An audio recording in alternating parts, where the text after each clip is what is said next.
eventually you are going to feel all the feelings, whether it is motivation, disappointment, rejection, or happiness. You are going to feel all of them. And I think one of the biggest reasons that we suffer sometimes is that we think that we are not meant to feel some of those feelings, and we tend to avoid them or try and distract ourselves from feeling them. And somewhere along the way, we started thinking that a good life equals to having a good mood all the time. It's like we thought that not feeling strong equals to feeling weak. Or like if you're doing well, you should feel calm all the time. Or if you're progressing, you should feel confident all the time. If you are strong, you should never feel weak. But that's not the real life. A good life doesn't mean that you feel good every day. It means that you would still stay with yourself, even though you don't feel staying within your mind. Let's think about it for a second. If you love people, you are gonna feel attachment. If you have dreams, you will feel pressure. If you try, you will fear sometimes. And if you care, you will feel disappointment. It's not a sign that you're broken or you're behind. It's just a sign that you're just a human being. So a common thing that most of us do is to add another feeling into the feelings that we are already feeling. For example, most of us, when we feel something is not right, we tend to keep on asking ourselves questions. Why am I feeling like this? Why is this happening? And all of this. And beside of that, we tend to bring guilt and shame and then start mixing two feelings. So the first one is that why am I feeling like this? And the second one is that I tend to blame myself for feeling this way.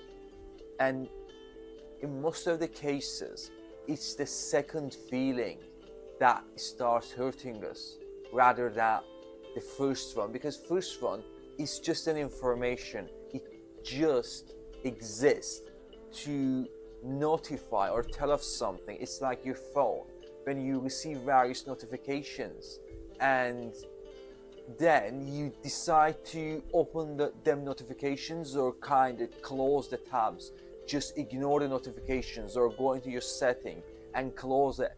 But here we tend to open all these tabs, plus bringing a second feeling, which can be shame, which can be guilt, and then the combination of two feelings would make stuff more complicated. So the second layer is the thing that really hurts. For example, if I'm feeling anxious, then I plus and add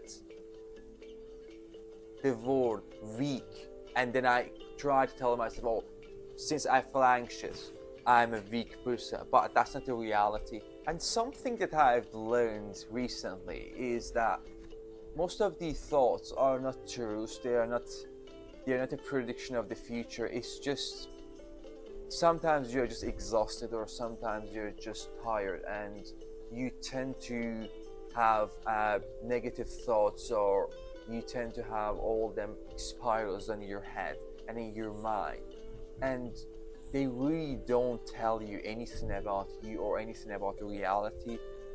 Your mind said it's not gonna work out, and you're gonna end up in the same position that you were before. And the reality is, this might work out. You've read the plan, you've applied yourself, and you've changed your approach to various stuff, and you've developed the skills and you've developed yourself. This time it might work out. So, but the thing is, the mind really wants to stay on the negative side, and that's really important to notice that, because I guess the first step which can stop us from progressing and improving is just our old beliefs. So instead of believing every thought, we can start observing them, and we can start being aware of them is like, if this would be my mind and that would be me, I'm observing my thoughts and I'm deciding not to pay too much attention, because when you give it attention, it's just gonna start growing and it's gonna get stronger and it's gonna have an impact on you. That impact could be stress, it could be anxiety, or it could be some sort of impulsive behaviors or attitude. It could be like you picking your phone up and ringing someone, or messaging someone, or saying something that you should have never said. So I believe that when I feel angry, I can just feel it without becoming an angry person.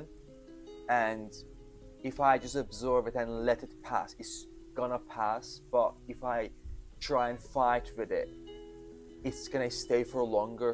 Hold a beach ball or a tennis ball underwater. So the more you push it down, the stronger it pushes back to come to the surface. When a strong emotion shows up, I just name it and I let it exist without fixing it, because not everything needs fixing instantly. You just need to give it a space and you just need to let it breathe. I wouldn't tend to say to myself, what's wrong with me? I should be telling myself, what is this feeling trying to tell me, and what is it that tries to protect me? I think the real maturity is that we kind of stop judging ourselves for the way that we feel, because it can be common with myself personally, and I'm not sure if anyone can relate this to themselves. Some days you just feel light, some days you just feel heavy, some days you just sensitive, some days you feel strong, some days you are having a laugh with everyone, some days you can't be asked with anyone. Growth isn't always a straight line, it is like a sine and cosine graph, which goes up, comes down, goes up again. If there is only one intake of this video, I want you to take this. Eventually, you are going to feel all the feelings, and that's okay. You don't need to rush through them, and you don't need to be ashamed of them. Just observe them, let them exist, and let them move. And I want you to tell me, what feeling have you been avoiding lately? Thank you for watching this video, and I hope you liked it. Take care, and I see you soon. Bye.